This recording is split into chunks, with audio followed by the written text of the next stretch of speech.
नमस्कार, मैं पवन कुमार यादव, प्रवक्ता रसायन विज्ञान कक्षा 12 के अध्याय 12 एल्डिहाइड कीटोन तथा कार्बोक्सिलिक अम्ल के अध्ययन हेतु व्याख्यान 3 के साथ आप सभी के बीच प्रस्तुत हूं। आपका इस व्याख्यान में बहुत स्वागत है। आज हम अध्ययन करेंगे एल्डिहाइड व कीटोन के भौतिक गुण, एल्डिहाइड व कीटोन के रासायनिक गुण, जिनमें निम्नलिखित अपक्रियाओं का अध्ययन करेंगे: योग अपक्रियाएं, प्रतिस्थापन अपक्रियाएं, ऑक्सीकरण एवं अपचयन। आइए पहले देखते हैं एल्डिहाइड व कीटोन के भौतिक गुण। एल्डिहाइड व कीटोन की सबसे पहले देखते हैं भौतिक अवस्था। एल्डिहाइड श्रेणी का प्रथम सदस्य, जिसे HCHO के रूप में जानते हैं, जिसका नाम होता है फॉर्मेल्डिहाइड। यह सामान्य ताप पर गैस होती है। इसका 40% जलीय विलयन फॉर्मेलिन कहलाता है तथा एसिटैल्डिहाइड, जो एल्डिहाइड का द्वितीय सदस्य है, वह वाष्पशील द्रव है, अर्थात कम क्वथनांक का द्रव होता है, जिसका क्वथनांक 21 डिग्री सेल्सियस होता है। तो यह वाष्पशील द्रव है और HCHO सामान्य ताप पर गैस होता है। अन्य एल्डिहाइड व कीटोन कक्ष ताप पर द्रव या ठोस होते हैं, C3 से C11, जिनमें कार्बन के 3 से कार्बन के 11 परमाणु तक होते हैं। ऐसे एल्डिहाइड द्रव होते हैं। आगे देखते हैं कि इनकी गंध कैसी होती है। निम्न एल्डिहाइड अर्थात कम अणुभार वाले एल्डिहाइड अर्थात एल्डिहाइड के प्राथमिक सदस्य अरुचिकर गंध वाले होते हैं। इनकी गंध दुर्गंध के रूप में होती है, जबकि उच्च एल्डिहाइड सुगंध युक्त होते हैं, उनकी गंध रुचिकर होती है। और C8 से C13 तक के, यानी ऐसे एल्डिहाइड जिनमें कार्बन परमाणुओं की संख्या 8 से 13 तक होती है, उनकी सुगंध फलों के समान आती है और इन्हें सुगंधकारी पदार्थ के रूप में प्रयुक्त भी करते हैं। कीटोन C11 तक सुगंध युक्त होते हैं, जो सुगंध बनाने वाले पदार्थों के रूप में प्रयुक्त होते हैं। इस प्रकार हमने इनकी गंध के बारे में जाना। अब देखते हैं विलेयता। बड़ा ही इंपॉर्टेंट टॉपिक है विलेयता, जिसमें एल्डिहाइड और कीटोनों की हम विलेयता का अध्ययन करेंगे कि ये कैसे विलायकों में विलीन हो जाते हैं, किस तरह के विलायकों में मिश्रणीय हैं। निम्न एल्डिहाइड व कीटोन, निम्न का अर्थ यहां है कम अणुभार वाले, अर्थात एल्डिहाइड श्रेणी के प्राथमिक सदस्य और कीटोन श्रेणी के प्राथमिक सदस्य, जैसे मेथिनल और एथिनल, यानी HCHO, CH3CHO और प्रोपेनाइन CH3COCH3 जल में अर्थात ध्रुवीय विलायकों में विलय होते हैं। जल सबसे अच्छा ध्रुवीय विलायक है। इसका कारण है हाइड्रोजन बंध तथा ध्रुवीय कार्बोनिल समूह। हमने सीखा है पिछले व्याख्यान में कि एल्डिहाइड तथा कीटोन में एक कार्बोनिल समूह अवश्य पाया जाता है। कार्बोनिल समूह अवश्य पाया जाता है, जिसमें कार्बन ऑक्सीजन से डबल बॉन्डेड होता है और कार्बन की 2 संयुक्ताएं संतुष्ट रहती हैं। इसकी उपस्थिति के कारण और इसके व्यवहार के कारण यह जल में विलय होते हैं, क्योंकि यह कार्बोनिल समूह ध्रुवीय होता है। कैसा होता है? ध्रुवीय होता है। तो ध्रुवीय विलायक में ध्रुवीय पदार्थ विलय होते हैं, तो ये ध्रुवीय है और जल भी ध्रुवीय होता है, तो जल में ये विलय हो जाते हैं। एक कारण तो ये है।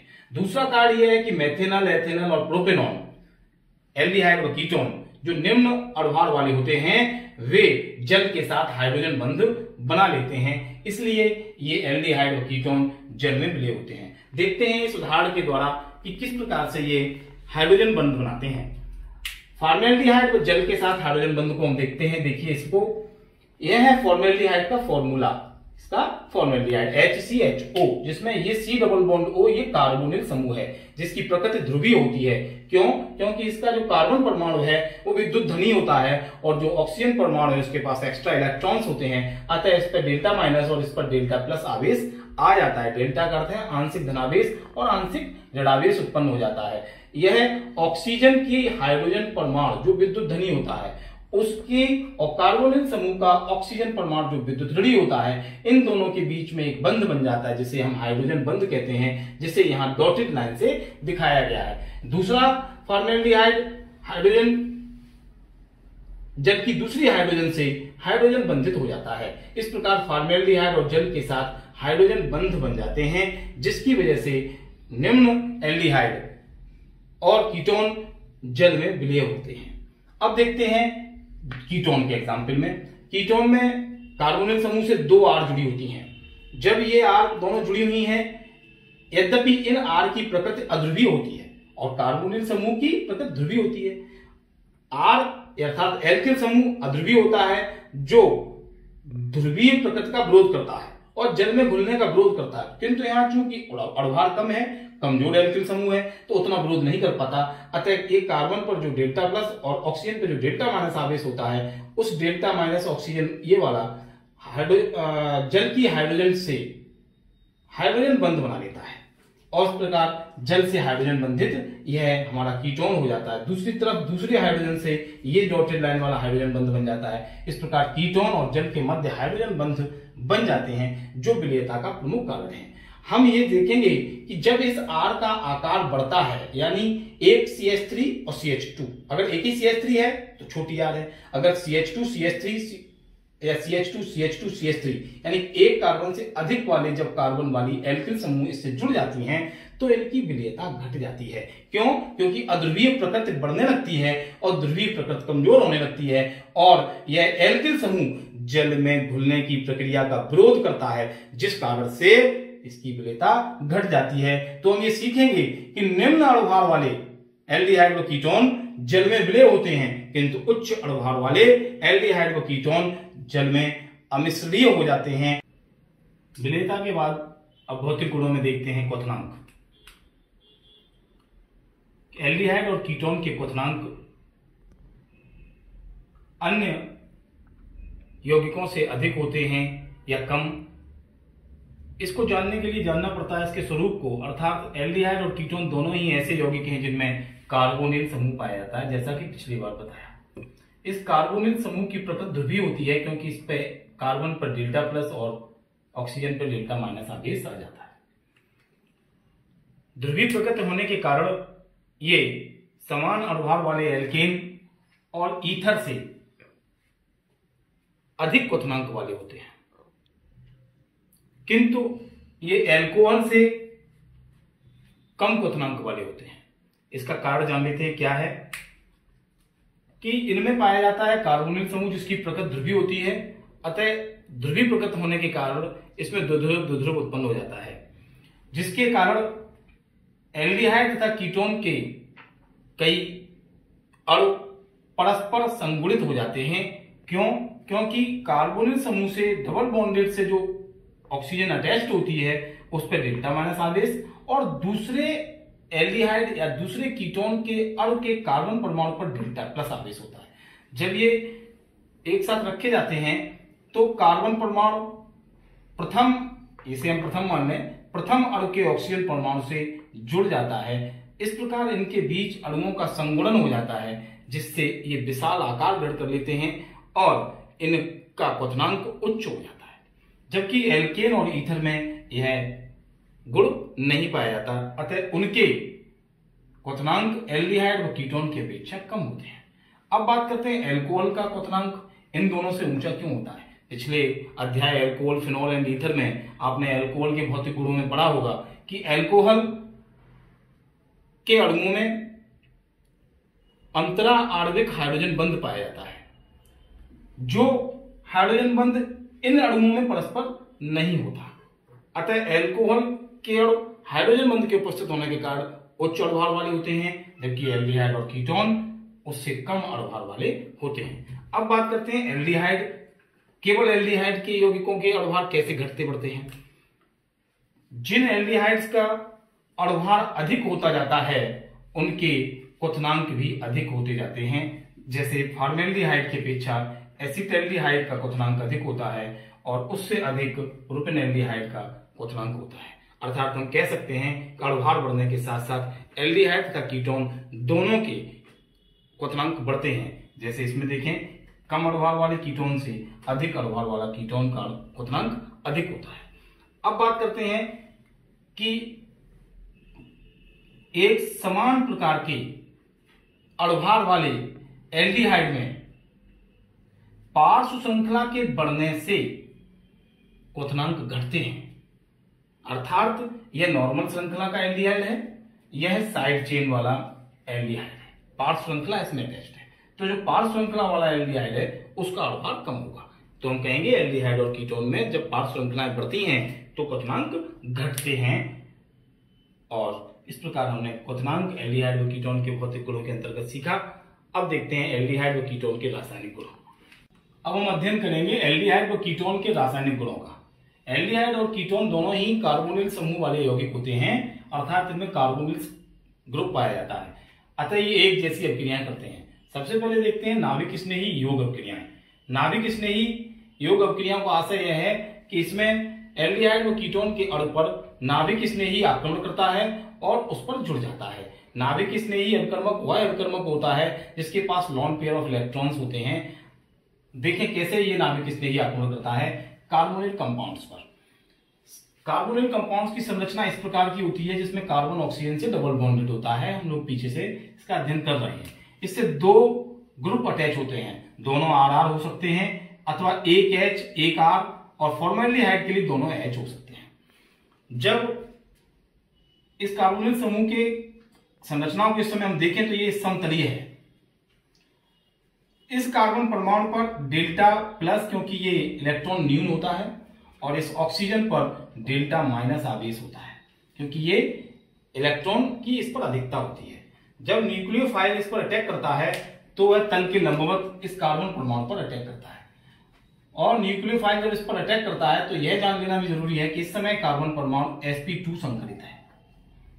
इससे ये बॉन्ड टूटता है और स्टेप 1 में हमें एक मध्यवर्ती उत्पाद प्राप्त होता है जिसमें कार्बन परमाणु से न्यूक्लियोफाइल अटैच हो जाता है और ऑक्सीजन पर एक ऋणावेश आकर के डबल बॉन्ड से सिंगल बॉन्डेड हो जाती है, और यह संरचना समचतुष्फलकीय संरचना वाला यौगिक प्राप्त होता है। यानी पहले समतली संरचना थी, अब हमारी संरचना समचतुष्फलकीय हो गई है, जैसे कि मेथेन की संरचना होती है जिसमें कार्बन से 4 H परमाणु सिंगल बॉन्डेड होते हैं। यहां भी वही व्यवस्था है, ये सिंगल बॉन्ड, ये सिंगल बॉन्ड, ये सिंगल बॉन्ड और ये सिंगल बॉन्ड, समचतुष्फलकीय संरचना बन गई जिनकी दो संयोजकताओं के बीच 109 डिग्री 28 मिनट का कोण होता है। और यहां पर अब संकरण हमारा हो गया sp3।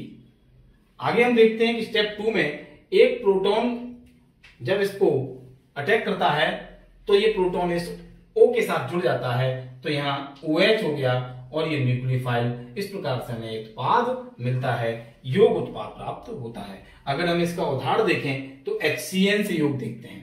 HCN से योग अभिक्रिया में देखेंगे कि HCN से योग अभिक्रिया क्षार उत्प्रेरित होती है, अतः HCN से OH माइनस जब जुड़ता है तो अटैक करता है तो यहाँ साइनाइड आयन नाभिक स्नेही की तरह कार्य करता है। ये हमारा न्यूक्लियोफिलिक है, क्या है, न्यूक्लियोफाइल है। अब इसमें ये न्यूक्लियोफाइल जब कार्बोनिल कंपाउंड्स के एल्डिहाइड और कीटोन्स पर अटैक करेगा तो उसी लंबवत तल पर अटैक करेगा जिससे एक मध्यवर्ती बनेगा, और जिसमें स्टेप 2 में तीव्र गति से प्रोटॉन का आक्रमण होगा जिससे हमें साइनोहाइड्रिन प्राप्त होते हैं। अब हम देखते हैं फॉर्मेल्डिहाइड से HCN का योग। जिस प्रकार से हमने योग अभिक्रियाओं की क्रियाविधि को सीखा उसी के अनुसार इसको देखते हैं कि जब योग अभिक्रिया हुई तो ये CN न्यूक्लियोफाइल जो है वो कहां, इस कार्बन पर अटैक करेगा, तो इस कार्बन से साइनाइड जुड़ जाएगा और ये OH जुड़ जाएगा। हमने डायरेक्ट स्टेप लिया है, साइनोहाइड्रिन बनेंगे। ये फॉर्मेल्डिहाइड था इसलिए फॉर्मेल्डी साइनोहाइड्रिन, फॉर्मेल्डिहाइड साइनोहाइड्रिन। अगर हम एसिटल्डिहाइड लेंगे तो हमें एसिटल्डिहाइड साइनोहाइड्रिन प्राप्त होंगे। उसी के अनुसार ये क्रियाएं होती हैं। अगर हम एसीटोन लेंगे तो एसीटोन साइनोहाइड्रिन। नाभिक स्नेही योग अभिक्रिया का दूसरा उदाहरण देखते हैं सोडियम बाइसल्फाइड से योग। जब कार्बोनिल समूह युक्त कार्बनिक यौगिक एल्डिहाइड और कीटोन क्रमशः सोडियम बाइसल्फाइड से योग करते हैं तो हमें सल्फाइड यौगिक प्राप्त होते हैं योग उत्पाद के रूप में। किस प्रकार से, यह कार्बन से एक ONA+, ये ONA+ से जुड़ जाता है और SO3H नीचे अटैच हो जाता है, प्राप्त होता है मध्यवर्ती योग उत्पाद के रूप में। यहां हमें प्रोटॉन स्थानांतरण करा देते हैं, प्रोटॉन का स्थानांतरण, यानी ये वाला H यहां और ये Na यहां आ जाता है तो हमें प्राप्त होता है OH और SO3Na, जिसे हम योग उत्पाद सल्फाइड यौगिक कहते हैं। देखते हैं एसिटल्डिहाइड पर। जब एसिटल्डिहाइड यानी CH3CHO पर NaHSO3 योग अभिक्रिया करता है तो हमें सोडियम सल्फाइड का एसिटल्डिहाइड योग उत्पाद प्राप्त होता है। OH ऊपर जुड़ जाता है और SO3 Na जुड़ जाता है। यहाँ जो डबल बॉन्ड था वो टूट जाता है, 2 सिंगल बॉन्ड कार्बन से बन जाते हैं और यह एक योग उत्पाद के रूप में हमें प्राप्त होता है। इसी प्रकार एसीटोन जब क्रिया करता है तो हमें एसीटोन सोडियम बाइसल्फाइड योग उत्पाद प्राप्त होता है। इसमें 2 R होती हैं यानी CH3CH3COH और SO3 Na। एल्डिहाइड व कीटोन के रासायनिक गुणों में अगला हम देखेंगे प्रतिस्थापन अपक्रियाएं, जिसमें एल्डिहाइड कीटोन में कार्बोनिल समूह उपस्थित होता है। जब हम अमोनिया के व्युत्पन्नों की अपक्रिया कार्बोनिल समूह वाले एल्डिहाइड कीटोन से कराते हैं तो अमोनिया के व्युत्पन्न में उपस्थित नाइट्रोजन परमाणु पर लोन पेयर ऑफ इलेक्ट्रॉन, यदि इसको ले अमोनिया का व्युत्पन्न NH2OH, तो इसके इस नाइट्रोजन पर लोन पेयर ऑफ इलेक्ट्रॉन उपस्थित होने के कारण ये नाभिक स्नेही की भांति कार्य करता है और कार्बोनिल समूह के कार्बन परमाणु पर जुड़ जाता है तथा एक H2O कार्ब निष्कासित होता है। इस प्रकार इस अपक्रिया को प्रतिस्थापन अपक्रिया कहते हैं, जिसे योग निराकरण की अपक्रिया भी कहा जाता है, क्योंकि इसमें योग और निष्कासन दोनों होते हैं। देखते हैं इनको उदाहरणों के द्वारा।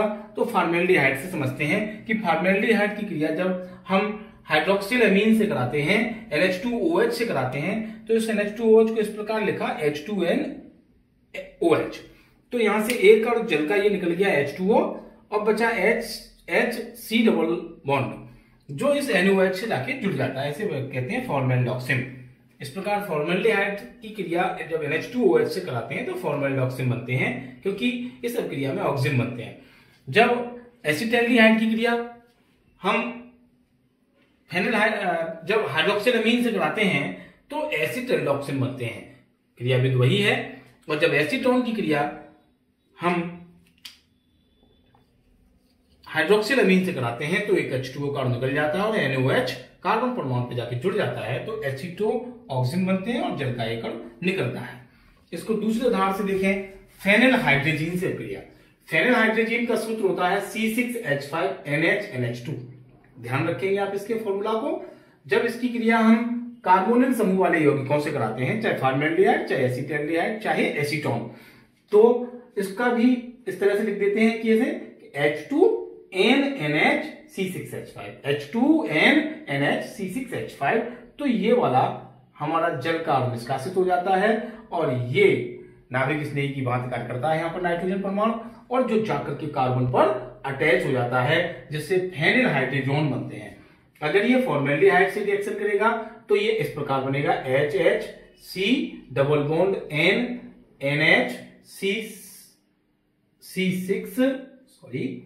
C6H5। कैसे बनेगा? C6H5, जिसके कहेंगे हम फॉर्मेल्डिहाइड फेनिल हाइड्रोजन। अगर ये एसिटैल्डिहाइड से रिएक्शन करके, हमने रिएक्शन नहीं दिखाई है, आप समझ रहे हैं एग्जांपल्स को, इस H की जगह R हो जाएगा जब हम एसिटैल्डिहाइड लेंगे, और जब हम कीटोन लेंगे तो दोनों जगह R हो जाएगा, तो उसको कहेंगे एसीटोन फेनिल हाइड्रोजन। जब हाइड्रोजीन से क्रिया होती है तो हाइड्रोजीन का फॉर्मूला होता है NH2। इसको भी इस प्रकार लिख लेते हैं H2N.NH2। तो ये वाला जो जल का अणु बन जाता है, इसका ऑक्सीजन और इसका H2, ये निष्कासित हो जाते हैं H2O के रूप में, और इससे जुड़ जाता है NNH2। तो ये हाइड्रोजन बनते हैं। ये फेनिल थे क्योंकि इसमें C6H5 लगा था, ये NNH2 है तो हाइड्रोजन बनते हैं। एल्डिहाइड और कीटोन के रासायनिक गुणों में अगला हेडिंग है हमारा ऑक्सीकरण। ऑक्सीकरण का मतलब है ऑक्सीजन का जुड़ना या removing of hydrogen, removal of hydrogen या एडिंग ऑफ ऑक्सीजन को हम ऑक्सीकरण मानते हैं। तो यहां ऑक्सीजन जुड़ेंगे। देखिए, जब एल्डिहाइड को K2Cr2O7, वही परिस्थितियां जो हमने एल्डिहाइड को बनाने में करी थी, और डाइल्यूट H2SO4 की उपस्थिति में या इनके द्वारा ऑक्सीकृत कराते हैं तो कार्बोक्सिलिक अम्ल बनते हैं। देखिए कैसे, जब फॉर्मेल्डिहाइड का ऑक्सीकरण कराएंगे इसी परिस्थिति में K2Cr2O7 और H2SO4 डाइल्यूट की उपस्थिति में, तो फार्मिक अम्ल बनेगा, यानी संगत एल्डिहाइड के संगत अम्ल प्राप्त होता है। अगर हम एसिटैल्डिहाइड करेंगे तो हमें एसिटिक अम्ल प्राप्त होगा, परिस्थितियां यही रहेंगी। अगर हम एसीटोन के द्वारा बनाएंगे तो हमें 2 कार्बोक्सिलिक अम्ल बनते हैं, ये हमें देखना पड़ेगा। और हम 3 ऑक्सीजन लेते हैं कि CH3 double bond O plus 3O, परिस्थिति रहती है K2Cr2O7 और H2SO4 डाइल्यूट। तो हमें फॉर्मिक अम्ल भी प्राप्त होता है और एसिटिक अम्ल का भी प्राप्त होता है। इस प्रकार हमने देखा कि ऑक्सीकरण कैसे कराया जाता है। K2Cr2O7 और H2SO4 तनु की उपस्थिति में जब एल्डिहाइड या कीटोन का ऑक्सीकरण कराते हैं कार्बोक्सिलिक अम्ल बनते हैं। अब हम देखेंगे अपचयन। अपचयन में हम पहले देखते हैं वोल्फ-किस्लर अपचयन। वोल्फ-किस्लर अपचयन, इसमें कार्बोनिल समूह के यौगिकों को हाइड्रोजन से पहले क्रिया कराते हैं तो उसमें से एक जल का अणु निकल जाता है। कैसे? ये वाला H2O जो अभी अभी हमने पिछले टॉपिक में पढ़ा था, हाइड्रोजन से क्रिया, तो हाइड्रोजोन बन जाते हैं। क्रम से फॉर्मेल्डिहाइड होगा तो फॉर्मेल्डिहाइड का, और अगर एसीटोन होगा तो एसीटोन का हाइड्रोजोन बन जाता है। आपको याद होगा, यहां आपको कुछ खाली स्थान छोड़े हैं। इस रिएक्शन को समझाते समझाते हम अभ्यास प्रश्न भी कर लेंगे, क्योंकि क्वेश्चन ऐसे आते भी हैं कि खाली स्थान में क्या भरा जाएगा, फिल इन द ब्लैंक्स, तो हम उनको भी पूरा करेंगे और इस अभिक्रिया को भी समझेंगे प्रश्नोत्तर के साथ। तो ये हाइड्रोजन बनते हैं जो KOH और एथिलीन ग्लाइकोल के द्वारा जब उनका अपचयन कराया जाता है तो 453 और 473 केल्विन पर इनको गर्म करते हैं। इसको हाइड्रोजन को KOH और ग्लाइकोल की उपस्थिति में 473 केल्विन तक गर्म करते हैं तो संगत एल्केन प्राप्त होते हैं और नाइट्रोजन गैस मुक्त होती है। यह वोल्फ-किस्लर अपचयन की अभिक्रिया कहती है। देखते हैं इसमें फॉर्मेल्डिहाइड के द्वारा, इसका नाम हम लोग जानते हैं HCHO का, फॉर्मेल्डिहाइड होता है। ये ऊपर लिखी हुई है हाइड्रोजन है। जब ये दोनों आपस में रिएक्ट करते हैं तो एक और जल का निकलता है, -H2O लिख दिया, और ये हाइड्रोजन बना जिसका नाम हम लोग चर्चा कर चुके हैं, फॉर्मेल्डिहाइड हाइड्रोजन। अब हमने इक्वल टू लिखा, परिस्थितियां यही रहेंगी, KOH और ग्लाइकोल टेम्परेचर 473 केल्विन तक, 453 से 473 तक, तो क्या बनेगा आप हमें बताएं? एल्केन बनेगी। क्या बनेगी? एल्केन। कौन सी एल्केन? संगत एल्केन। तो हमने इसमें क्या किया है कि ये जो C लगा हुआ है, ये इस C से इस H2 को जोड़ा है ऊपर, तो हमने ये C और इस H2 को जोड़ दिया। इसके इधर दो सिंगल बॉन्ड हैं हमारे यहाँ पे, यहाँ दोनों HH यूज हो रहे हैं तो हम यहाँ HH लिखेंगे। अब हमने देखा कार्बन से 4 हाइड्रोजन है, कार्बन से 4 हाइड्रोजन वाली एल्केन को और सिंगल कार्बन एटम वाली एल्केन को हम मैथेन कहते हैं, तो हमारा आंसर हुआ यहाँ मैथेन बनेगी।